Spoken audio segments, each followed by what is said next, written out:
Atsarena atrany ny fomba fiasa eo anivon'ny fadintseranana aty Antsiranana. Ankehitriny dia efa tratra zato isan-jato ny fitra amin'ny fampidiram-bola ao amin'ny kitapo-bolam-panjakana. Fa na dia izany aza, any amin'ny faran'ny volana Desambra no afantarana ny atao-tanisa momba izany. Anisan'ny novoizina nandritra ny fivoriana izay fanao indroa isan-taona. Ny farany herinandro teo ny momba ny délai de douanement izay nataony Fanatsarana miaraka tamin'ireo mpiantsehatra rehetra ny 20 Desambra 2020 lasa iny.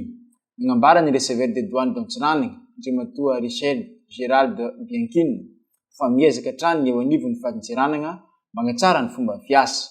Anisan'izany ny fagnafainganana ny délai de douanement izay maharitra 27 ora ankehitriny raha toa ka 27 ora no faritan'izany teo aloha. Ny délai de douanement moa anisan'ny votoatin-dresaka teo izay ezahina hatsaraina hatrany. Tamin'ny le taloha teo mbala ratsiratsy, mbala plus de 4 jours. Dia toato izy mbo fa nisy 48 heures.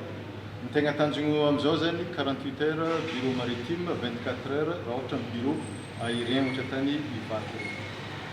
Dia ny fampidiram-bola am-panjakana moa anisan'ny tanjon'ny la douane.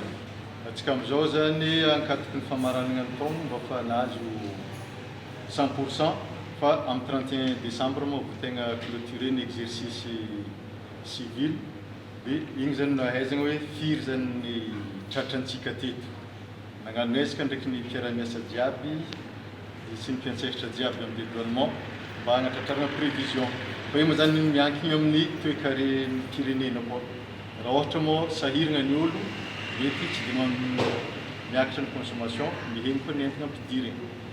Ankoatra ireo rehetra ireo dia nagnambara ihany koa ny tompony andraikitra eo anivon'ny fadintseranana fa magnaramaso ankaiky ny entana miditra izy ireo izay fiara-miasa amin'ny fitalevam-paditry ny varitra ary ny ministeran'ny fahasalamam-bahoaka.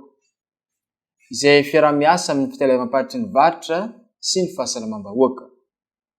Dia agnatin'ny asan'ny la douane koa le magnano contrôle miezaka mba hampiarina araka ny tokony izy ny lalàna amin'ny frontière.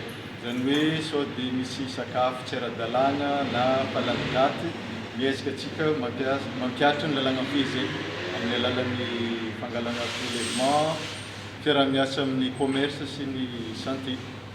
Dia io koa zany ny tsy azo adigno ny ady amin'ny kolikoly satria ny kolikoly dia miteraka voka-dratsy maro. Eo dia le hoe vola tokony hiditra amin'ny kitapo-bolam-panjakana very an-tany hafa azon'olo tsy tokotro andray azy. Fa ny loza teraka ny kolikoly koa amin'ny resaka insécurité. Raha ohatra hoe noho ny corruption dia autorisen'ny mpiasan'ny la douane fa basy miditra na drogue sy namany miteraka korontana zegny ara-piarahamonina. Karaha zegny koa zany amin'ny resaka sakafo.